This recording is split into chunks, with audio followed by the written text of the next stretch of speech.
बाबा जी और हुजूर जी की प्यारी साथ संगत जी को राधा स्वामी जी। संगत जी, आज 1 मई 2026 के सवाल जवाब लेकर आए हैं। और संगत जी, आज के सवाल जवाब ऐसे हैं जो आपने पहले कभी नहीं सुने होंगे। आज बाबा जी ने तो हड़कंप मचा दिया, कभी हंसाया, कभी रुलाया, कभी सोचने पर मजबूर कर दिया। हाथ जोड़कर विनती है, शुरू से अंत तक जरूर सुनिएगा। राधा स्वामी जी। संगत जी से मेरा प्रेमपूर्ण निवेदन है, कमेंट बॉक्स में राधा स्वामी जी जरूर लिखें और अपने शहर का नाम भी लिखें। और जो भाई बहन पहली बार इस चैनल पर आए हैं, कृपया चैनल को सब्सक्राइब करें और घंटी का बटन दबाएं। चलते हैं। पहला सवाल। एक भाई ने सवाल किया, हुजूर, मेरी बहन और जीजा कैलिफोर्निया में रहते थे। एक दिन मेरे जीजा ने मेरी बहन को गोली मार दी और वो इस दुनिया से चली गई। हम 3 भाइयों की वो एक लौती बहन थी। वही थी जो हम सबको जोड़कर रखती थी। लेकिन उस जालिम ने हमारी बुनियाद ही तोड़ दी। और हैरानी की बात यह है कि आज भी वो इंसान खुलेआम घूम रहा है। कानून से वो छूट गया, लेकिन उसे कोई पछतावा नहीं। मैं चुप नहीं बैठूंगा। इंडिया लौटते ही उससे अपनी बहन का बदला जरूर लूंगा। बाबा जी ने जवाब दिया, बेटा, अगर तुम भी वही करने जाओगे जो उसने किया, तो तुम दोनों में फर्क ही क्या रह जाएगा। जो सज़ा उस इंसान को मालिक ने तय की है, अगर तुम भी वही रास्ता चुनोगे तो तुम भी उसी सज़ा के भागी बन जाओगे। मालिक किसी का भी हिसाब अधूरा नहीं छोड़ता। समय आने पर न्याय ज़रूर होता है। इसलिए तुम बस मालिक को इंसाफ करने दो। और तुम्हारी बहन ने जो काम किया था, सब भाई बहनों को एक साथ पिरोकर रखने का, अब वही काम तुम्हें करना है। अब तुम अपने भाइयों को संभालो, अपने पूरे परिवार को जोड़ो, रिश्तों को संजो कर रखो। यही तुम्हारी बहन का असली हक अदा करना होगा। बदले की आग से कुछ नहीं मिलेगा, लेकिन अपनों को जोड़कर रखने से उसकी आत्मा को शांति जरूर मिलेगी। संगत जी, कितनी गहरी बात है ये। बदला लेने से इंसान खुद भी उसी रास्ते पर चला जाता है जिस पर वो गलत इंसान था। लेकिन जब हम उसी दर्द को ताकत बनाकर अपनों को जोड़ते हैं, तो वो दर्द एक मकसद बन जाता है। संगत जी, कमेंट में अभी लिखें राधा स्वामी जी और अपना शहर जरूर लिखें। चलते हैं आगे। दूसरा सवाल। एक छोटे बच्चे ने सवाल किया, हुजूर जी, मैं आपके साथ अंदर से कैसे जुड़ सकता हूं? बाबा जी ने जवाब दिया मुस्कुराते हुए, बेटा, पहले तो ये बता, तेरा ड्रेसिंग सेंस तो बड़ा ही कमाल का है। ये ब्लेजर बहुत खूब है। क्या तेरे मम्मी पापा भी इतने ही स्टाइलिश हैं? बच्चे ने कहा कि मैं आपको ब्लेजर दे दूं। बाबा जी बोले, बेटा, तेरा ब्लेजर मुझे पूरा कहां आएगा? फिर बच्चे को पास बुलाया, उसके हाथ पर हाथ रखा और बोले, अब हो गया ना कनेक्शन। अब से तुझे किसी बात की चिंता नहीं करनी। जब भी याद करेगा मैं आ जाऊंगा। संगत जी, ये छोटी सी बात देखिए। बच्चे ने बहुत बड़ा सवाल पूछा था, लेकिन बाबा जी ने उसे प्यार से हंसाया और फिर इतने सरल तरीके से बता दिया कि जुड़ाव बाहर से नहीं होता, जुड़ाव दिल से होता है। और वो जुड़ाव तब होता है जब हम याद करते हैं। तीसरा सवाल।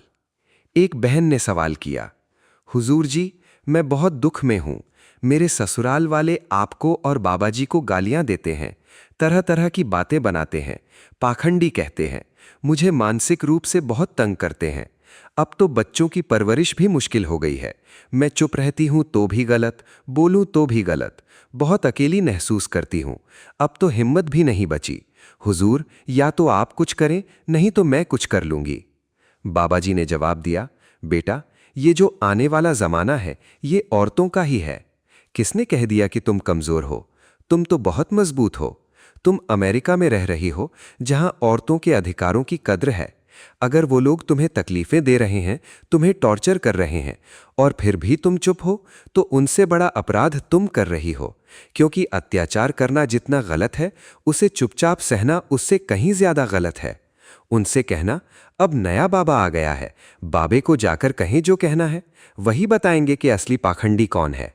संगत जी, बाबा जी का ये जवाब सुनकर पूरी संगत हंसी। लेकिन इस हंसी के पीछे एक बहुत गहरी बात थी कि चुप रहना हमेशा सही नहीं होता। जब कोई हद से आगे जाए तो आवाज उठाना जरूरी है। संगत जी, वीडियो को लाइक जरूर करें, इससे ये सवाल जवाब और संगतों तक पहुंचेंगे। चौथा सवाल। एक नौजवान लड़के ने सवाल किया, हुजूर, मेरे माँ बाप ने बड़ी मेहनत से पैसे खर्च करके मुझे यहाँ भेजा है। मैं यहाँ से वापस नहीं जाना चाहता। मेरी आपसे हाथ जोड़कर अरदास है कि कृपा करें कि मैं यहां पक्का हो जाऊं। बाबा जी ने जवाब दिया, बेटा, मेहनत तुम्हें खुद करनी है। इस देश के नियमों और कानून का पालन करते हुए ईमानदारी से कोशिश करो। मालिक की कृपा से जो तुम्हारे लिए उचित होगा वो जरूर मिलेगा। अपनी तरफ से लगन से और साफ नीयत से मेहनत करते जाओ। संगत जी, कितनी सीधी बात है।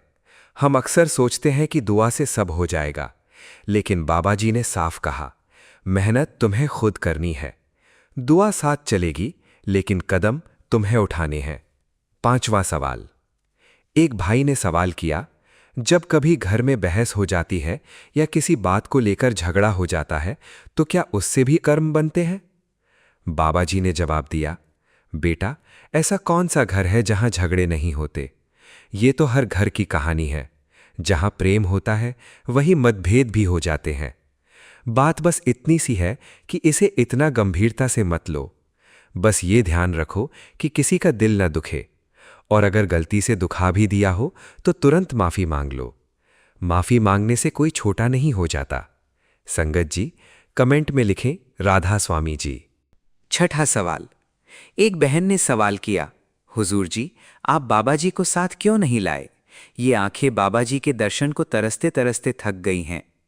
बाबा जी ने जवाब दिया, बेटा, बाबा जी जल्द ही पेटालुमा आ रहे हैं। तुम वहां जाकर जरूर उनके दर्शन करना। संगत जी, ये जवाब सुनकर पूरी संगत की आंखें चमक उठीं, क्योंकि जो तरसती आंखें थीं उन्हें उम्मीद की रोशनी मिल गई। 7वां सवाल। एक भाई ने सवाल किया, हुजूर जी, हाल ही में मेरी पत्नी मालिक के पास चली गई। अब अकेलापन बहुत सताता है, कुछ समझ नहीं आता कि क्या करूं। बाबा जी ने जवाब दिया, बेटा, इस जीवन की सबसे अटल सच्चाई यही है कि एक दिन हम सबको अपने असली घर लौटना होता है। शरीर तो नश्वर है, लेकिन आत्मा अजर अमर होती है। जब शरीर साथ छोड़ता है, आत्मा फिर भी जीवित रहती है, बस एक और यात्रा पर निकल जाती है। उस प्रेम को जो तुम्हारे मन में है, उसे मालिक को अर्पित कर दो, गुरु के चरणों में समर्पित कर दो। जब हम भीतर बैठे उस परमात्मा को भूल जाते हैं, तभी अकेलापन घेर लेता है। अब समय है उस अनंत प्रेम से जुड़ने का। जब तुम अपने अंदर के उस साथी को पहचान लोगे, तब कभी खुद को अकेला नहीं पाओगे। संगत जी, ये बात दिल में उतारिए। जो चला गया उसे रोका नहीं जा सकता, लेकिन जो भीतर है वो कहीं नहीं जाता, वो हमेशा साथ है। 8वां सवाल। एक भाई ने सवाल किया, हुजूर जी, क्या बिना किसी अनुभव के भी गुरु पर विश्वास किया जा सकता है? बाबा जी ने जवाब दिया, बिल्कुल बेटा, सच्चा विश्वास तो वहीं से शुरू होता है जब अनुभव नहीं होता। अगर हर बात को पहले अनुभव करके ही मानना हो तो वो आस्था नहीं, सौदा बन जाती है। असली विश्वास वही होता है जब आंखें बंद करके गुरु का हाथ थामा जाए और पूरे विश्वास के साथ थामा जाए कि वो कभी गिरने नहीं देंगे। संगत जी, ये बात याद रखिए, पहले अनुभव मांगना और फिर विश्वास करना ये व्यापार है, लेकिन बिना अनुभव के भरोसा करना यही सच्ची आस्था है। संगत जी, वीडियो को लाइक जरूर करें और शेयर करें। 9वां सवाल। एक मां ने सवाल किया, हुजूर जी, मेरी बेटी की शादी के बाद अब वो भजन, सिमरन और सत्संग से दूर हो गई है। क्या मैं कुछ ऐसा कर सकती हूं कि वो फिर से इस तरफ लग जाए? बाबा जी ने जवाब दिया, हाँ बेटा, तुम बहुत कुछ कर सकती हो, लेकिन जुबानी समझाकर नहीं, अपने व्यवहार से दिखाओ। अगर जोर जबरदस्ती करोगी तो बात और बिगड़ सकती है। बच्चे वही अपनाते हैं जो वो अपने घर में देखते हैं, ना कि वो जो उन्हें शब्दों से समझाया जाता है। संगत जी, कितनी गहरी बात है। हम बच्चों को बताते हैं कि भजन करो, लेकिन खुद कम करते हैं। बाबा जी ने साफ कहा, पहले खुद जी कर दिखाओ, बच्चे देखेंगे और सीखेंगे। 10वां सवाल। एक बच्चे ने सवाल किया, हुजूर जी, क्या आप मेरे स्कूल में भी मेरे साथ होते हो? बाबा जी ने जवाब दिया, बिल्कुल बेटा, जब तुम मन लगाकर पढ़ाई करते हो, जब ईमानदारी से अपने जवाब लिखते हो और किसी को तंग नहीं करते, तब मैं तुम्हारे साथ ही खड़ा होता हूं। संगत जी, इस जवाब को सुनकर सोचिए, बाबा जी ने बच्चे को यह नहीं कहा कि हाँ मैं हूं, उन्होंने बताया कि कब होता हूं, जब ईमानदारी से काम करते हो तभी। यानी सच्चाई और मेहनत ही वो रास्ता है जो मालिक से जोड़ता है। संगत जी कमेंट में लिखें राधा स्वामी जी और अपना शहर जरूर लिखें। 11वां सवाल। एक बहन ने सवाल किया, हुजूर जी जिनका भजन सिमरन के वक्त ध्यान नहीं लग पाता तो क्या उनसे गुरु नाराज हो जाते हैं? बाबा जी ने जवाब दिया, नहीं बेटा, गुरु कभी नाराज नहीं होते। लोगों को यह भ्रम हो जाता है कि जब ध्यान में गहराई नहीं आती या वो सिमरन पर नहीं बैठ पाते तो गुरु उनसे नाराज हो गए, लेकिन ऐसा नहीं है। गुरु कभी परिणाम नहीं देखते, वो तुम्हारा प्रयास देखते हैं। इसलिए तुम्हारा काम है रोज बैठना, चाहे ध्यान लगे या ना लगे, लेकिन कोशिश न रुकनी चाहिए। संगत जी ये बात कितने लोगों के लिए राहत की है। कितने लोग सोचते हैं कि भजन में ध्यान नहीं लगा, मालिक नाराज होगा, लेकिन बाबा जी ने साफ कहा, मालिक प्रयास देखता है, परिणाम नहीं। 12वां सवाल। एक भाई ने सवाल किया, बाबा जी जब मैं ध्यान करता हूं तो अनायास ही आंखों से आंसू बहने लगते हैं। ये आंसू शरीर के होते हैं या आत्मा के? बाबा जी ने जवाब दिया, बेटा वो आंसू शरीर के नहीं होते, वो आत्मा के होते हैं। ये आंसू आत्मा का संवाद हैं और उस प्रेम का संकेत हैं कि अब वो जान चुकी है कि उसका असली रिश्ता किससे है। संगत जी, अगर आपके साथ भी कभी ऐसा हुआ हो, भजन में आंसू आए हों, तो समझिए कि वो आपकी कमजोरी नहीं थी, वो आपकी आत्मा की आवाज थी। 13वां सवाल। एक संगत ने हुजूर जी से सवाल किया, आपने पिछले कुछ महीनों में बाबा जी के साथ रहकर क्या सीखा? हुजूर जी ने जवाब दिया, मेरे कंधों पर इतनी बड़ी जिम्मेदारी आने के बाद भी मुझे बोझ जैसा महसूस नहीं हो रहा, और ये सब मेरे सद्गुरु की सीख की वजह से ही संभव हो सका है। बाबा जी ने मुझे इस तरह से तैयार किया है कि मैं अपने कंधों पर किसी तरह का बोझ महसूस नहीं कर रहा। ये सब मेरे सद्गुरु की कृपा से हुआ है। संगत जी, ये जवाब बहुत खास था। हुजूर जी ने खुद बताया कि जो शांति और ताकत उनमें है वो बाबा जी की देन है। यही है गुरु और शिष्य का असली रिश्ता। संगत जी, वीडियो को लाइक जरूर करें। 14वां सवाल। एक नौजवान ने सवाल किया, बाबा जी मैं 26 साल का हूं और उम्र बढ़ने के साथ मेरी इच्छाएं भी बढ़ती जा रही हैं। जब मैं पीछे मुड़कर देखता हूं तो पाता हूं कि इन 26 सालों में मैंने वो काम तो किया ही नहीं जिसके लिए मालिक ने मुझे यहां भेजा है। बाबा जी ने जवाब दिया, बेटा जब हमें संसार में आते हैं तो हमारी कुछ ज़रूरतें होती हैं और मालिक उन ज़रूरतों को पूरा करने का रास्ता भी दिखा देता है, लेकिन कुछ ज़रूरतें हम खुद पैदा करके बैठ जाते हैं।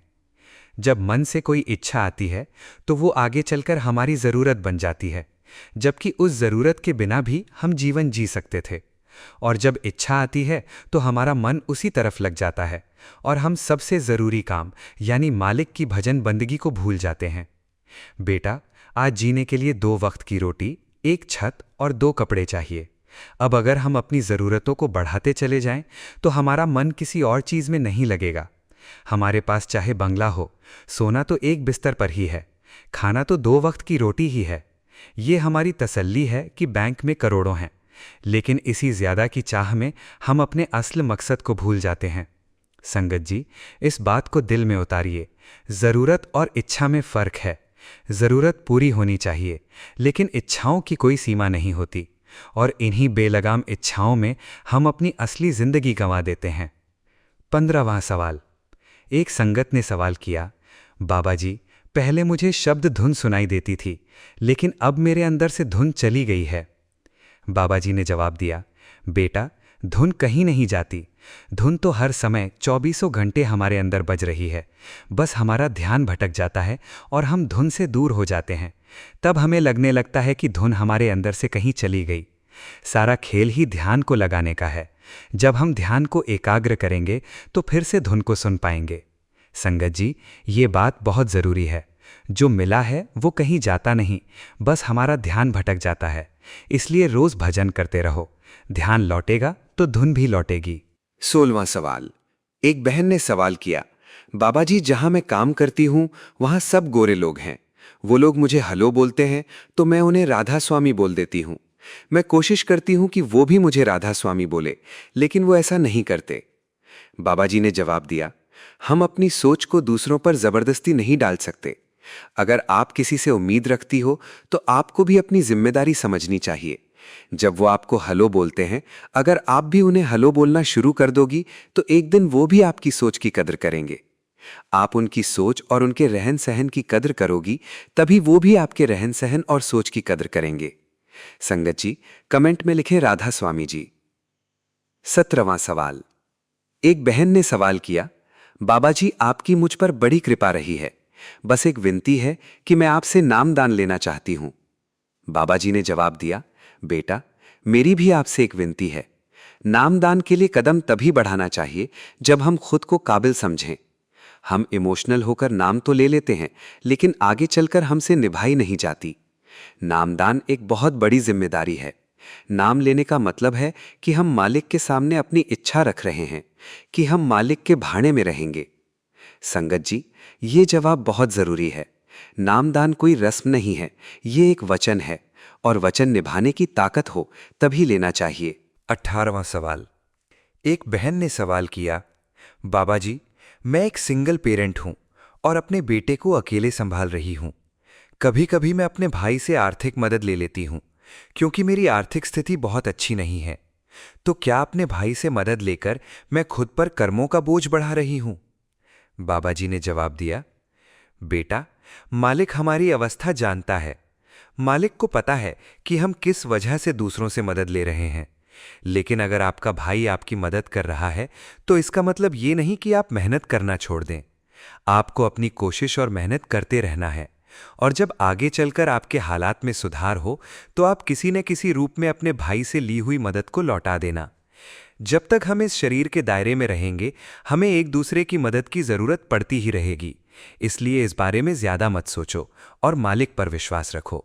19वां सवाल। एक बहन ने सवाल किया, बाबा जी हम देखते हैं कि हमारे कुछ दोस्त और रिश्तेदार नॉनवेज खाते हैं, तो हमें ऐसा क्या करना चाहिए जिससे कि वो इसे छोड़ दें? बाबा जी ने जवाब दिया, बेटा किसी दूसरे की जिंदगी में दखल देने का हमारा कोई हक नहीं है। जो चीज आपकी नजर में गलत है वो उनकी नजर में गलत नहीं है, इसलिए वो ऐसा कर रहे हैं। अब अगर आप अपनी सोच उन पर डालने की कोशिश करेंगी तो वो भी प्रतिक्रिया देंगे और इससे आपके रिश्ते भी खराब हो सकते हैं। तो बेहतर यही है कि उन्हें रोकने की बजाय आप खुद एक अच्छा उदाहरण बनकर दिखाएं। संगत जी, वीडियो को शेयर जरूर करें। 20वां सवाल। एक बहन ने सवाल किया, बाबा जी आप कहते हो कि ईश्वर हम सबके अंदर है, तो फिर इतने सारे सत्संग घर खुलने के पीछे क्या कारण है? बाबा जी ने जवाब दिया, बेटा आप बच्चों को स्कूल किस लिए भेजती हो? बहन ने कहा, सीखने के लिए। बाबा जी बोले, यही आपके सवाल का जवाब है। जब हम बच्चे को स्कूल भेजते हैं तो वहां उसे एक माहौल मिलता है जिससे पढ़ाई में उसका मन लगता है। अगर हम बाजार से किताबें खरीदकर बच्चे को घर पर ही पढ़ने को कहें तो बच्चा कभी भी नहीं पढ़ पाएगा। एक सत्संगी जब सत्संग घर में आता है तो उसे वहां माहौल मिलता है जिससे उसका भजन सिमरन आसान होता है। सत्संग घर का मकसद ये नहीं कि यहां आने के बाद मालिक मिल जाता है। सत्संग घर का मकसद ये है कि यहां आकर हम कुछ सीख सकें। 21वां सवाल। एक बहन ने सवाल किया, बाबा जी मेरी सहेली ने आत्महत्या कर ली। वो बहुत सत्संगी थी, क्या आत्महत्या करने वाले को माफी मिल सकती है? बाबा जी ने जवाब दिया, बेटी आत्महत्या करना आत्मा के अधिकार में नहीं होता। जब कोई ऐसा करता है तो वो अपनी आत्मा को बहुत पीड़ा देता है, लेकिन मालिक दयालु है, वो सजा देने वाला नहीं, संभालने वाला है। अगर उसने गलती की है लेकिन उसकी नीयत में पीड़ा थी तो मालिक रास्ता दिखाएगा, उसे फिर से आगे बढ़ने का मौका मिलेगा। मालिक इंसाफ नहीं, दया करता है। हमें उसकी आत्मा के लिए अरदास करनी चाहिए, ना कि उसके कर्मों की आलोचना। 22वां सवाल। एक संगत ने सवाल किया, बाबा जी क्या मृत्यु के बाद हम अपने परिवार को देख सकते हैं? क्या आत्मा उन्हें महसूस करती है?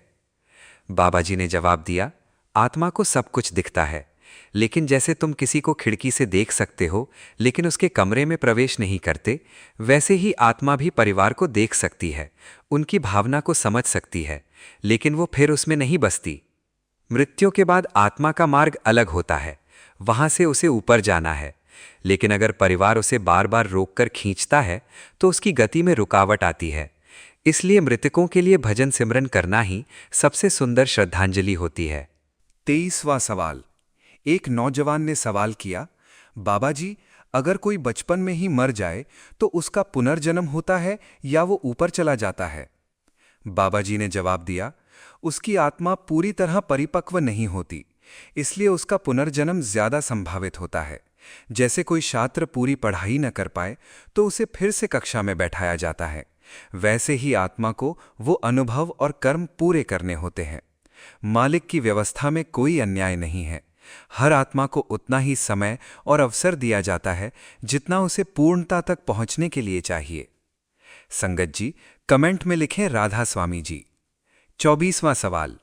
एक महिला ने सवाल किया, बागा जी, अगर मैं सत्संग में मन से जुड़ी रहती हूं लेकिन घर पर भजन सिमरन कम कर पाती हूं तो क्या मालिक नाराज होंगे? बाबा जी ने जवाब दिया, मालिक नाराज नहीं होते, वो इंतजार करते हैं। तुम अगर दिल से जुड़ी हो तो वही शुरुआत है, लेकिन आत्मिक रास्ता सिर्फ सुनने से नहीं, अभ्यास से बनता है। सत्संग से प्रेरणा मिलती है, लेकिन उड़ान तो सिमरन से ही होती है।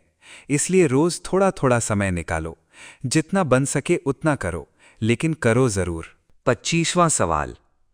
एक नौजवान ने सवाल किया, बाबा जी, मन बहुत चालाक है, कभी अहंकार से भर देता है, कभी अपराध बोध से, कैसे बचे इन दोनों से?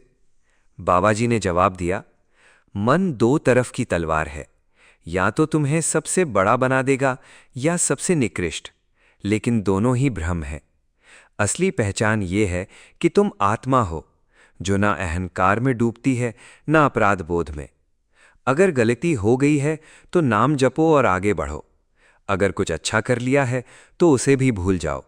मालिक ने करवाया, बस यही सोचो। न अपने को ऊंचा समझो न नीचा, बस एक मुसाफिर समझो जो रब के सहारे चल रहा है। 26वां सवाल। एक सेवक ने सवाल किया, बाबा जी, सेवा में जब मन लगने लगे और वो अच्छी लगने लगे तो क्या ये भी एक मोह बन जाता है? बाबा जी ने जवाब दिया, अगर सेवा तुम्हें मालिक की ओर ले जाए तो मोह नहीं, लेकिन अगर सेवा तुम्हें खुद पर गर्व दिलाए तो वो मोह है। सेवा तब तक सुंदर है जब तक उसमें मैं नहीं आता। जैसे ही तुम सोचते हो मैं बहुत सेवा करता हूं, वहीं से अहंकार प्रवेश करता है। सेवा में विनम्रता ही सबसे सुंदर आभूषण है। 27वां सवाल। एक भाई ने सवाल किया, बाबा जी, जब सब कुछ अच्छा चल रहा हो तभी क्यों कहा जाता है कि भजन मत छोड़ो? बाबा जी ने जवाब दिया, क्योंकि जब तूफान आता है तब नाव तैयार होनी चाहिए। जब जीवन अच्छा चल रहा हो तभी आत्मा को मजबूत बनाओ, ताकि जब मुश्किल आए तब तुम डगमगाओ नहीं। भजन सिर्फ दुख में करने की चीज नहीं है, वो आत्मा का आहार है। जैसे शरीर को रोज भोजन चाहिए, वैसे आत्मा को रोज नाम चाहिए। भजन वो कवच है जो समय से पहले तैयार करना होता है। संगत जी, ये बात याद रखिए, जब सब ठीक हो तभी भजन करने की आदत बनाओ, ताकि जब तकलीफ आए तो भजन का सहारा हो। 28वां सवाल। एक संगत ने सवाल किया, बाबा जी, कभी कभी बहुत प्रार्थना करने के बाद भी इच्छा पूरी नहीं होती, क्या इसका मतलब है कि मालिक हमारी सुनता नहीं? बाबा जी ने जवाब दिया, मालिक हर बात सुनता है, लेकिन वो वही देता है जो आत्मा के लिए सही होता है, ना कि जो मन मांगता है। मालिक दयालु है, दुकानदार नहीं कि जो मांगो वही दे दे। वो पिता है और वो जानता है कि कब क्या देना ठीक है। अगर वो आज नहीं दे रहा तो या तो वो चीज सही नहीं है या समय सही नहीं है। इसलिए भरोसा रखो, मांगो नहीं, समर्पित हो जाओ। 29वां सवाल। एक भाई ने सवाल किया, बाबा जी, जब कभी हमसे कोई बड़ी गलती हो जाए और हम सच में पछता रहे हों तो क्या मालिक सच में माफ कर देता है? बाबा जी ने जवाब दिया, बिल्कुल माफ करता है, लेकिन सच्चा पछतावा जरूरी है। अगर तुम्हारा हृदय सच में टूटा है और तुमने अंदर से कहा है, मालिक अब नहीं, तो समझो कि तुमने कदम मोड़ लिया। मालिक कोई इंसान नहीं जो बदला ले, वो पिता है, और पिता अपने बच्चे को सजा नहीं देता, संभालता है। सच्चे पश्चाताप में रोना नहीं होता, दिशा बदलने का साहस होता है। 30वां सवाल। एक लड़की ने सवाल किया, बाबा जी, सोशल मीडिया पर धर्म और रूहानियत को लेकर बहसें होती हैं। क्या वहां पर हमें भाग लेना चाहिए या चुप रहना चाहिए? बाबा जी ने जवाब दिया, सच और धर्म बहस से नहीं, आचरण से फैलते हैं। जब दो लोग बहस करते हैं तो सत्य हार जाता है और अहंकार जीतता है। सोशल मीडिया पर अक्सर तर्क नहीं, दिखावा होता है। अगर तुम्हें सच में रूहानियत फैलानी है तो जी कर दिखाओ। लिखने से ज्यादा जीने से असर होता है। 31वां सवाल। एक युवक ने सवाल किया, बाबा जी, क्या आत्मा और मन कभी एक हो सकते हैं? बाबा जी ने जवाब दिया, नहीं। आत्मा और मन मूल रूप से अलग प्रकृति के हैं। आत्मा शांत, निर्मल, चैतन्य है और मन चंचल, स्वार्थी और भोग की तरफ खिंचाव वाला। मन आत्मा पर राज करता है तब तक जब तक आत्मा जागी नहीं होती, लेकिन जब आत्मा जाग जाती है तो मन उसका सेवक बन जाता है। मन को हराना नहीं है, साधना है, ताकि वो आत्मा की आवाज सुनने लगे। 32वां सवाल। एक बुजुर्ग महिला ने सवाल किया, बाबा जी, मेरे पति सत्संगी नहीं थे लेकिन बहुत अच्छे इंसान थे। क्या उनकी आत्मा को भी वो मंजिल मिलेगी? बाबा जी ने जवाब दिया, सत्संगी होना सिर्फ नाम लेने से नहीं होता। जो सच में इंसानियत से जीता है, सेवा करता है और अपने कर्मों में साफ होता है, वो भी मालिक के बहुत करीब होता है। हर आत्मा मालिक की संतान है। 33वां सवाल। एक बहन ने सवाल किया, बाबा जी, क्या मन को मारना जरूरी है या मनाना? बाबा जी ने जवाब दिया, मारने की सोच में हिंसा है और मनाने की सोच में प्रेम। मन को मारने की कोशिश करोगे तो वो और जिद्दी बनेगा, लेकिन अगर प्रेम से मनाओगे तो वो धीरे धीरे साथ चलने लगेगा। मन बच्चा है, जिद्दी भी है और मासूम भी। उसे डांटने से नहीं, समझाने से सुधरता है। भजन सिमरन ही वो भाषा है जिससे मन को प्रेम से साधा जा सकता है। 34वां सवाल। एक भाई ने सवाल किया, बाबा जी, क्या संतों का जीवन पहले से तय होता है? क्या वो जन्म लेते ही जानते हैं कि उन्हें गुरु बनना है? बाबा जी ने जवाब दिया, हाँ, उनकी आत्मा इस उद्देश्य से आती है। ये कोई संयोग नहीं होता। जैसे कोई कलाकार धरती पर अपने काम के लिए आता है, वैसे ही महापुरुष एक उद्देश्य के साथ आते हैं। लेकिन वो भी मनुष्य का जीवन जीते हैं ताकि दूसरों को उदाहरण दे सकें कि सांसारिक जीवन में रहते हुए भी आत्मिक ऊंचाई पाई जा सकती है। उनका जीवन संदेश होता है, सिर्फ शब्द नहीं, खुद जी कर दिखाना। 35वां सवाल। एक युवक ने सवाल किया, बाबा जी, अगर सब कुछ मालिक के हाथ में है तो फिर मेहनत क्यों करें? बाबा जी ने जवाब दिया, क्योंकि मेहनत तुम्हारा धर्म है और फल मालिक का अधिकार। अगर तुम बीज बोओगे ही नहीं तो पेड़ कहां से उगेगा? मालिक हमारे कर्मों से ही रास्ता बनाता है। हम नाव खेते हैं, दिशा वो देता है। तुम्हारा काम है ईमानदारी से प्रयास करना। जो परिणाम आए वो स्वीकार करना, उसी में शांति है। 36वां सवाल। एक बहन ने सवाल किया, बाबा जी, अगर हम कभी कभी सत्संग से दूर चले जाएं और फिर लौट आएं तो क्या मालिक नाराज होता है? बाबा जी ने जवाब दिया, नहीं, मालिक कभी नाराज नहीं होता। वो तो इंतजार करता है कि कब उसका बच्चा लौटे, चाहे कितनी भी देर हो जाए। जब तुम लौटोगे वो बाहें खोल कर अपनाएगा। लेकिन सत्संग से दूर जाने से जो समय चला जाता है वो लौटता नहीं। इसलिए जितना जल्दी लौटो उतना अच्छा। और एक बात, चाहे हम कितना भी दूर जाएं, एक चीज हमारे पास हमेशा होती है, मालिक का नाम, और वही सबसे बड़ा सहारा है। खालीपन का अनुभव ही आत्मा की पुकार है। वो तुम्हें याद दिला रही है कि अब समय है वापस लौटने का। जब तुम्हें लगे कि सब खत्म हो गया तो समझो अब मालिक से जुड़ने की शुरुआत हो रही है। 37वां सवाल। एक संगत ने सवाल किया, बाबा जी, जब हम ध्यान करने बैठते हैं तो शरीर इतना भारी क्यों लगने लगता है? क्या ये कोई रुकावट है? बाबा जी ने जवाब दिया, बेटा, जब मन और शरीर के बीच सामंजस्य नहीं होता तो शरीर भारी लगने लगता है।